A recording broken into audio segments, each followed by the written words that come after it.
Would you believe that there could be 13 pounds of methamphetamines in Fargo right now? Drug numbers are on the rise in the Fargo-Moorhead community.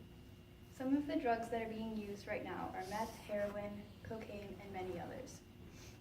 With the presence of these illegal substances, the law enforcement must continue to enforce the laws, and if not even more.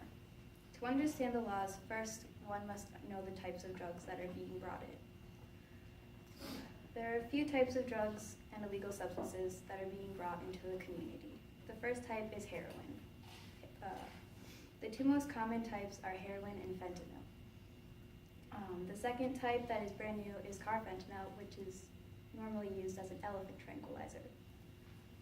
In a 2017 Forum staff report, they say that carfentanil is a synthetic opioid that is 80 times stronger than fentanyl, and fentanyl is 100 times stronger than heroin.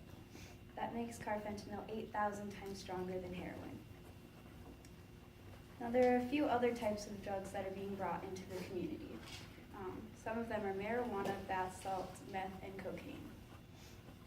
In Dave Olson's 2017 article, Fargo PD seized 13 pounds of methamphetamines and $17,000 on January 26th.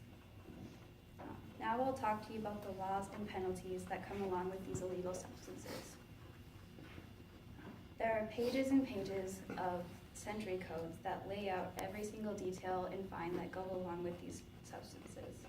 Some of them are penalizing. A few of the categories are possession, distribution, manufacturing, and cultivation of these substances. Each of the categories comes along with its own penalties and fines. And those are laid out by severity, quantity, and intent of the substance. Believe it or not, there are non-penalizing laws. In a 2017 article written by Kevin Wallaband in February, there are Good Samaritan laws in North Dakota and Minnesota. These laws mean that if you're caught with someone or using these illegal substances, that you won't get in trouble if you call for help to help someone with a drug overdose or alcohol poisoning. In the same article, Kevin says that 2 women have died in the Fargo-Moorhead community in February alone. One was found in a car. One was found dead in a car in the South Fargo walk-in. They assumed she died of a drug overdose. When the police investigated this, they said that the people who dropped her off probably didn't know what to do, so they just left because the walk-in was closed, so they didn't help her. Now, if they would have called the police, they wouldn't have gotten any trouble.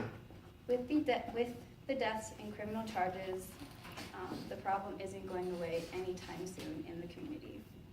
Heroin and meth and many others are being used in the community. With the presence, there's a need for detailed laws and those laws to be enforced. In the end, the law says it all.